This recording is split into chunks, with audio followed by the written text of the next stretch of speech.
Hello student, easy way to learning जैन energy में आपका स्वागत है। जैसा कि हम लोग तैयारी कर रहे हैं यहाँ पर यूपी पीजीटी, टीजीटी और जीआईसी लेक्चरर की।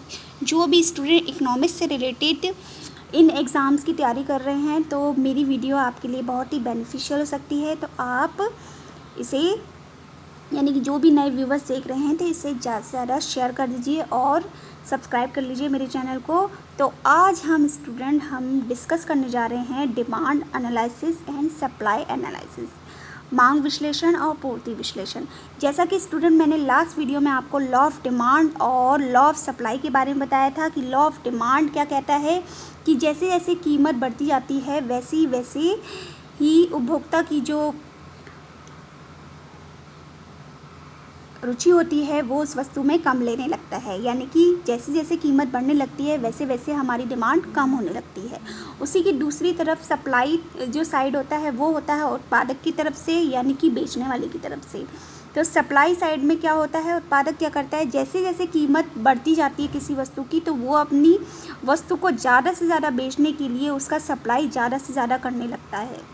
तो आई होप अगर जिसने भी मेरी लास्ट वीडियो को नहीं देखा है तो वो मैंने लिंक उसका प्रोवाइड करवा दिया है डिस्क्रिप्शन में, तो आप वहां जाकर देख सकते हैं। पहले आप उस वीडियो को समझेंगे तभी आप इसमें डिमांड एनालिसिस यानी कि डिमांड कर्व को समझ पाएंगे, सप्लाई कर्व को समझ पाएंगे। तो जैसा कि यहाँ लिखा है प्रोडक्ट प्राइसिंग, कीमत निर्धारण। किसी वस्तु का जो भी टेस्ट होता है या जो भी कीमत होती है वो कीमत निर्धारण द्वारा ही व्यक्त की जाती है। और कीमत निर्धारण के दो तत्व होते हैं, वो होता है पहले हमें करना पड़ता है डिमांड एनालिसिस और फिर उसका करना पड़ता है सप्लाई एनालिसिस। तो पहले हम डिस्कस कर लेते हैं डिमांड एनालिसिस यानी कि मांग का विश्लेषण कर लेते हैं।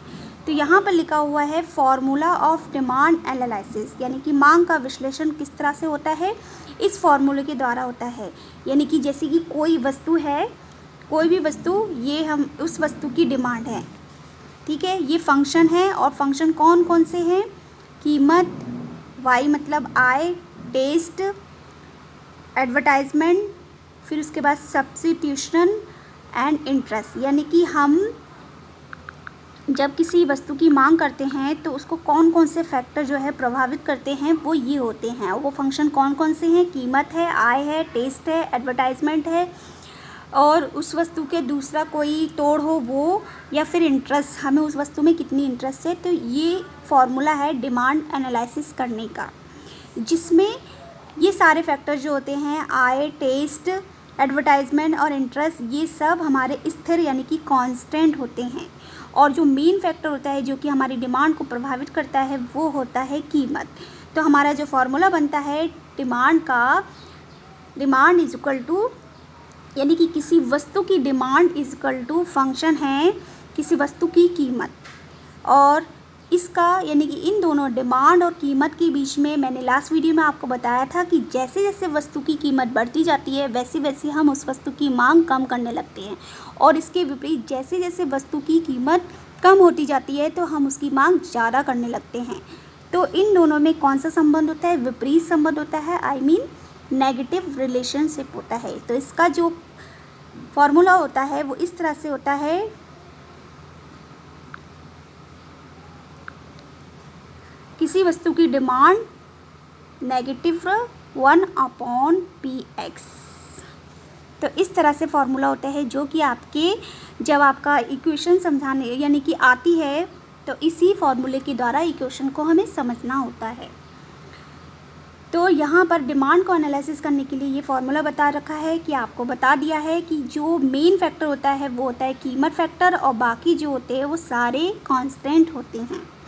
तो इसमें जो मैंने आपको मार्शल की परिभाषा नहीं बताई थी, तो मार्शल का लॉ ऑफ नियम क्या कहता है ये और समझ लेते हैं कि डिमांड में मार्शल का लॉ ऑफ नियम यानी कि लॉ ऑफ डिमांड क्या कहता है कि अगर अन्य बातें स्थिर रहें या चीज़ें स्थिर बनी रहे तो मांग और कीमत के बीच में ऋणात्मक संबंध होता है। अन्य बातें मैंने आपको बताई दी है, यानी कि उपभोक्ता की आय, टेस्ट, एडवर्टाइजमेंट, ये सब स्थिर यानी कि इसको इग्नोर कर दिया जाए तो कीमत जो तत्व होता है वो डिमांड को प्रभावित करता है, और इन दोनों के बीच में जो रिलेशन होता है वो ऋणात्मक यानी कि इनवर्स रिलेशनशिप होता है। तो इन तत्वों के द्वारा यानी कि कीमत तत्व के द्वारा डिमांड का एनालिसिस किया जाता है। अब हम देख लेते हैं डिमांड के कर्व को कि स्टूडेंट डिमांड का कर्व किस तरह से बनता है। वो नेगेटिव यानी कि स्लोप जो है इसका डाउनवर्ड कैसे होता है, किस तरह से इसमें बताया गया है। ये देखिए डिमांड का जो एक्सिस होते हैं ये है हमारा एक्स एक्सिस, ये है हमारा वाई एक्सिस, और ये कोई वस्तु है, वस्तु की कीमत है, और ये हमारी वस्तु है यानी कि क्वांटिटी ऑफ डिमांड है। क्योंकि हम समझ रहे हैं डिमांड एनालिसिस को, तो ये हमारा क्वांटिटी डिमांड है। तो आई होप ये समझ में आ गया होगा आपको कि यहाँ पर जो हमारा नीचे जो एक्सिस है वो एक्स एक्सिस है, जो बगल वाला एक्सिस है वो वाई एक्सिस है। इसमें जो वाई एक्सिस पे हम डिटरमाइन करते हैं वो प्राइस को करते हैं, और एक्स एक्सिस पर हम क्वांटिटी ऑफ डिमांड को लेते हैं। तो यहाँ पर हमारी कीमत का निर्धारण होता है। अब यहाँ पर ये समझ लीजिए कि कीमत किस तरह से बढ़ती है तो हमारी मांग कैसे कम होती है, और कीमत किस तरह से घटती है तो हमारी मांग कैसे बढ़ती है। जैसे कि प्राइस यहाँ पर इक्वल है, तो प्राइस जैसे कि किसी वस्तु का घट गया, तो जब हमारा घटा तो हमारी डिमांड जो है उस वस्तु के प्रति बढ़ गई। तो यानी कि प्राइस घटकर प्राइस ओ हो गया, और हमारी जो डिमांड थी वो क्वांटिटी ऑफ डिमांड 0 हो गई। फिर इसके बाद इसके विपरीत जब किसी वस्तु की कीमत जो है बढ़ जाती है तो हम उस वस्तु को कम लेने लगते हैं और हमारी डिमांड घट जाती है। तो हमारा प्राइस यहाँ था, तो अब हमारा प्राइस 1 होकर यहाँ पर प्राइस क्वांटिटी ऑफ डिमांड 1 यहाँ हो गया। तो यहाँ पर जो हमारा स्लोप जो है डिमांड कर्व जो है, किसी वस्तु के प्रति हमारी जो डिमांड है वो ऋणात्मक यानी कि गिरता हुआ स्लोप है। तो हमारा ये स्लोप क्या हो रहा है, नेगेटिव हो रहा है। यानी कि इन दोनों के बीच में प्राइस और क्वांटिटी ऑफ डिमांड के बीच में नेगेटिव रिलेशनशिप है या इन्वर्स रिलेशनशिप है। और मार्शल का मांग का नियम यानी कि law of demand of Marshall यही कहते हैं कि अगर अन्य बातें जो है स्थिर बनी रहे तो मांग और कीमत के बीच में ऋणात्मक संबंध होता है। जैसे जैसे प्राइस हमारा बढ़ता जाता है हमारी डिमांड कम होती जाती है, और जैसे जैसे हमारा प्राइस घटता जाता है हमारी डिमांड बढ़ती जाती है। तो यहीं पर ही यानी कि स्लोप के डाउन होने पर ही मांग का विश्लेषण किया जाता है। किसी भी वस्तु की यानी कि कोई भी वस्तु है तो उस वस्तु के कीमत का जो इफ़ेक्ट है डिमांड पे बहुत अधिक पड़ता है बाकी चीज़ों के संबंध में।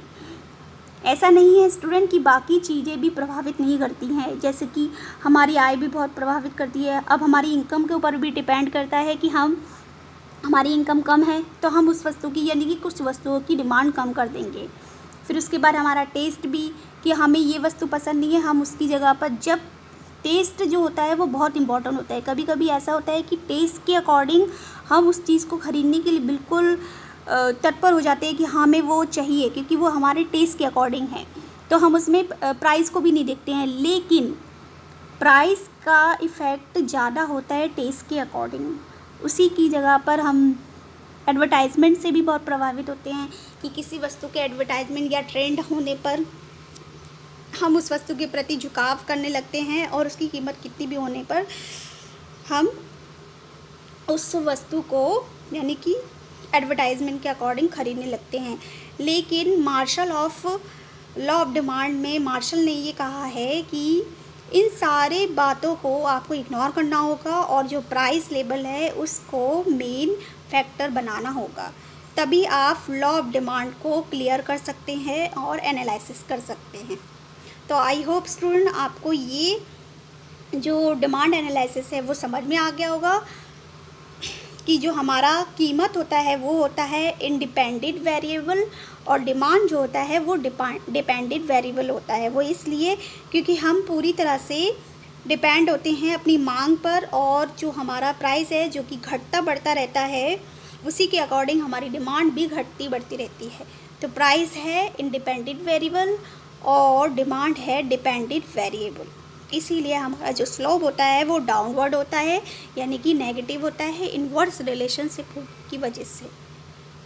तो तो आई होप स्टूडेंट आपको डिमांड ऑफ एनालिसिस समझ में आ गया होगा। अब हम देख लेते हैं सप्लाई ऑफ एनालिसिस की सप्लाई का एनालिसिस कैसे होता है। तो आइए स्टूडेंट अब हम कीमत निर्धारण में पूर्ति विश्लेषण को समझ लेते हैं। पूर्ति विश्लेषण जो होती है यानी कि सप्लाई साइड जो होता है वो उत्पादक की तरफ से होता है, यानी कि बेचने वाले की तरफ से होता है। तो बेचने वाले का जो नज़रिया होता है वो स्टूडेंट मैंने लास्ट वीडियो में आपको बताया था कि लॉ ऑफ जो सप्लाई क्या कहता है कि जो उत्पादक होता है वो ये सोचता है कि अभी वस्तु की कीमत बढ़ी हुई है तो मैं ज़्यादा से ज़्यादा सप्लाई करके ज़्यादा से ज़्यादा प्रॉफिट ले लूँ। तो इसी तरह से पूर्ति विश्लेषण में कीमत के साथ जो रिलेशनशिप होता है वो सीधा संबंध होता है, यानी कि पॉजिटिव रिलेशनशिप होता है, जबकि इसके विपरीत डिमांड और कीमत के बीच में नेगेटिव रिलेशनशिप होता है। तो पूर्ति विश्लेषण का जो किया जाता है, पूर्ति का विश्लेषण, तो फॉर्मूला ऑफ सप्लाई एनालिसिस किया जाता है। सप्लाई साइड में कौन कौन से फंक्शन होते हैं एक वस्तु को निर्धारित करने में या बनाने में। तो सप्लाई साइड में जो फंक्शन होते हैं, एक होता है कीमत होता है, उस वस्तु की कीमत, फिर उसके बाद रॉ मटेरियल होता है, सप्लाई साइड से जो इनपुट होते हैं जो लगाए जाते हैं उस वस्तु को उत्पादन करने में, फिर उसके बाद टेक्नोलॉजी। ये 3 जो फैक्टर होते हैं जो कि सप्लाई साइड से होते हैं स्टूडेंट, जिसमें लॉ ऑफ सप्लाई में 2 फैक्टर को स्थिर मान लिया गया है, यानी कि जो रॉ मटेरियल है और टेक्नोलॉजी है उसको स्थिर मान लिया गया है, क्योंकि यहाँ पर भी जो सप्लाई साइड को इफ़ेक्ट करता है वो मेन फैक्टर है कीमत। तो इसका जो फॉर्मूला बनेगा सप्लाई साइड से सप्लाई ऑफ एक्स यानी किसी वस्तु की पूर्ति बराबर फंक्शन है कीमत का, और इसका जो फंक्शन यानी कि जो फॉर्मूला बनता है वो सप्लाई साइड से ऐसे बनता है supply side of proportional of price side, क्योंकि इसमें सीधा संबंध होता है। तो जैसे जैसे कीमत बढ़ती जाती है किसी वस्तु की, वैसे वैसे उत्पादक जो होता है अपनी सप्लाई को बढ़ा देता है और ज़्यादा से ज़्यादा प्रॉफिट कमाना चाहता है। इसके विपरीत जैसे जैसे वस्तु की कीमत कम होने लगती है, उत्पादक अपनी वस्तु की जो सप्लाई होती है वो कम कर देता है, क्योंकि उसे घाटा होने लगता है तो वो उस वस्तु की जो सप्लाई को कम कर देता है। तो इस तरह से पूर्ति का विश्लेषण होता है। इस तरह से चलिए स्टूडेंट अब हम देख लेते हैं डिमांड कर्व को, पूर्ति विश्लेषण के कर्व को, कि किस तरह से सप्लाई कर्व बताता है। तो ये है हमारा सप्लाई कर्व, जो कि एक्स एक्सिस पे हम दिखाते हैं क्वांटिटी ऑफ सप्लाई को और वाई एक्सिस पे हम दिखाते हैं प्राइस को। तो प्राइस जैसा कि ये है, अब यहाँ पर बढ़ता हुआ संबंध यानी कि सीधा संबंध पाया जाता है। तो हमारी सप्लाई इस तरह से है, और ये जो सप्लाई का जो एक्सिस होता है वो बढ़ता हुआ होता है, यानी कि पॉजिटिव रिलेशनशिप होता है। जैसे जैसे कीमत बढ़ती जाती है वैसे वैसे सप्लाई भी बढ़ती जाती है, और जैसे जैसे कीमत घटती जाती है वैसे वैसे सप्लाई भी हमारी घटती जाती है। तो आई होप स्टूडेंट ये उत्पादक की तरफ से पूर्ति विश्लेषण भी आपको समझ में आ गया होगा कि पूर्ति का विश्लेषण किस तरह से किया जाता है। कि पूर्ति का विश्लेषण जो होता है उत्पादक के नज़रिए से होता है, और फॉर्मूला होता है उसका ये PX SI और टेक्नोलॉजी। और जब हम इक्वेशन को समझते हैं तो सप्लाई साइड से सीधा संबंध होता है प्राइस के बीच में और पूर्ति के बीच में, तो उसको उसी तरह से एनालिसिस किया जाता है कि जैसे जैसे कीमत बढ़ती जाती है वैसे वैसे सप्लाई बढ़ती जाती है, और जैसे जैसे कीमत घटती जाती है वैसे वैसे सप्लाई भी कम होने लगती है। तो अब आइए स्टूडेंट, अब तो यहाँ पर मैं पहले ये बता देती हूँ आपको कि कीमत संतुलन क्या होता है, क्या उत्पादक का इक्विलिब्रियम कहाँ होता है, और कीमत का निर्धारण कहाँ होता है। सबसे पहले हम ये समझ लेते हैं कीमत का संतुलन, क्योंकि मांग और पूर्ति का विश्लेषण दोनों यानी कि बाज़ार का जो इक्वेशन इक्वलिटी होती है वो कहाँ पर निर्धारित होती है। तो हमारी सप्लाई साइड ये होती है और डिमांड साइड हमारा ये होता है। ये है सप्लाई साइड, और डिमांड कर्व हमारा डाउनवर्ड है और सप्लाई कर्व जो है वो अपवर्ड है। तो यहाँ पर ये जो पॉइंट है, जो ये पॉइंट एक दूसरे को काट रहे हैं, ये ई पॉइंट होता है जहाँ पर बाज़ार का भी संतुलन होता है, उत्पादक का संतुलन होता है, कंज्यूमर जो होता है उसका भी संतुलन होती है। जहाँ पर मांग और पूर्ति दोनों संतुलन में होते हैं कीमत के साथ, तो वहाँ पर मांग और पूर्ति का संतुलन बताया जाता है। तो यहाँ पर ये समझ में आ गया होगा स्टूडेंट आपको। पर कभी कभी ऐसा होता है कि हमारी सप्लाई साइड, ये जो है सप्लाई साइड नहीं बढ़ती है और हमारी डिमांड जो है वो घटती बढ़ती रहती है। तो क्या इफ़ेक्ट होता है यहाँ पर, ये और मैं बताती जाती हूँ स्टूडेंट, कि जैसे कि ये सप्लाई है वो हमारी स्थिर है, यानी कि सप्लाई, किसी वस्तु की सप्लाई नहीं बढ़ रही है, लेकिन उसकी डिमांड कम हो जाती है और डिमांड ज़्यादा हो जाती है। जैसे कि डिमांड ज़्यादा हुई तो हमारा ये जो डिमांड कर्व है वो बढ़कर क्या हो गया, D1 हो गया, और हमारी सप्लाई जो है वो स्थिर बनी रही। तो जब सप्लाई स्थिर रहती है स्टूडेंट, तो हमारे डिमांड ज़्यादा होने पर किसी वस्तु की तो कीमत भी ज़्यादा हो जाती है। क्यों हो जाती है स्टूडेंट, वो इसलिए क्योंकि डिमांड बढ़ती जा रही है किसी वस्तु की, लेकिन उसकी सप्लाई नहीं हो रही है, यानी कि वो वस्तु बन नहीं रही है, यानी लिमिटेड स्टॉक हो गया है। तो लिमिटेड स्टॉक होने की वजह से उस वस्तु की कीमत में महंगाई आ जाती है, यानी कि वो वस्तु महंगी हो जाती है, सिर्फ इसलिए क्योंकि पूर्ति स्थिर है, सप्लाई स्थिर है, इस वजह से उस वस्तु की कीमत बढ़ गई है। क्योंकि डिमांड बढ़ने की वजह से अब बहुत से ऐसे वो होते हैं कि सर्दियों के दिनों में हम कुछ चीज़ों की मांगें ज़्यादा करने लगते हैं, लेकिन उसकी सप्लाई नहीं बढ़ रही होती है, तो वो वस्तुएं महंगी हो जाती है। इसके विपरीत जैसे कि किसी वस्तु की कीमत या डिमांड हम कम करते हैं, तो उस वस्तु की जो डिमांड होती है वो कम हो जाती है, यानी कि जो कीमत होती है वो कम हो जाती है। जैसे हम किसी वस्तु की डिमांड कम करने लगते हैं क्योंकि सप्लाई हमारी स्थिर है, लेकिन मांग कम होने की वजह से वो सप्लाई अधिक हो गई है, और सप्लाई यानी कि उस वस्तु को बेचने के लिए प्रोड्यूसर ने क्या किया है, उस वस्तु की कीमत को कम कर दिया है, ताकि वो सप्लाई से ज़्यादा है तो वो जल्दी से जल्दी बिक सके। तो कुछ चीज़ें स्थिर है, यानी कि सप्लाई या फिर डिमांड स्थिर रहने पर या सप्लाई स्थिर रहने पर, किसी एक चीज़ के स्थिर रहने पर दूसरी चीज़ में भी बदलाव आते रहते हैं, यानी कि कीमत में भी बदलाव आते रहते हैं। ऐसा नहीं है कि कीमत बढ़ती है तो हमारी डिमांड कम हो जाती है और कीमत घटती है तो हमारी डिमांड बढ़ जाती है। नहीं, कभी कभी ऐसा होता है कि लिमिटेड स्टॉक की वजह से या लिमिटेड डिमांड की वजह से भी कीमत ऊपर नीचे होती है। तो आई होप स्टूडेंट ये जो विश्लेषण था, जो कीमत निर्धारण के अंदर किया जाता है कि किस तरह से कोई एक वस्तु के स्थिर रहने पर, यानी कि मांग और पूर्ति में पूर्ति के स्थिर रहने पर उस वस्तु की कीमत कैसे महंगी हो जाती है, और इसी तरह से इसके विपरीत डिमांड में भी यही होता है कि डिमांड के स्थिर रहने पर जो सप्लाई साइड होती है वो कैसे इफ़ेक्ट करती है, वो भी इसी पर ही निर्भर करती है। तो आई होप स्टूडेंट आपको ये जो डिमांड कर्व और जो सप्लाई कर्व है वो समझ में आ गया होगा कि किस तरह से कीमत निर्धारण किया जाता है, यानी कि प्राइस डिटर्मिनेशन किया जाता है मांग और पूर्ति के विश्लेषण के द्वारा। और ये फार्मूला भी आपको अच्छे से समझ में आ गया होगा। तो स्टूडेंट आप अच्छे से इसको और अच्छे से एनालिसिस करिए, अपनी बुक को उठा लीजिए, बुक को उठाकर मेरी वीडियो को देखिए, तो आपको अच्छे से समझ में आ जाएगा कि ये किस तरह से मैम ने एक्सप्लेन किया है। तो अगर आपको मेरा ये वीडियो अच्छा लगा स्टूडेंट तो लाइक ज़रूर करिएगा और शेयर ज़्यादा कर दीजिए, ताकि जो यूपी टीजीटी, यूपी पीजीटी की तैयारी कर रहे हैं उनके लिए ये वीडियो बेनिफिशियल साबित हो सके। तो इंशाल्लाह मैं बहुत जल्दी लेकर आऊँगी नेक्स्ट वीडियो को, और ऐसे ही एनालिसिस जो कि डिमांड कर्व में एक और वीडियो बनेगा स्टूडेंट, जिसमें मैं आपको बताऊँगी कि कैसे इफ़ेक्ट करता है डिमांड और सप्लाई कर्व एक दूसरे को कीमत के द्वारा। तो स्टूडेंट मैं बहुत जल्दी आऊँगी नेक्स्ट वीडियो लेकर, तब तक के लिए आप अपना ख्याल रखिए, खुश रहिए, सुरक्षित रहिए। Thank you.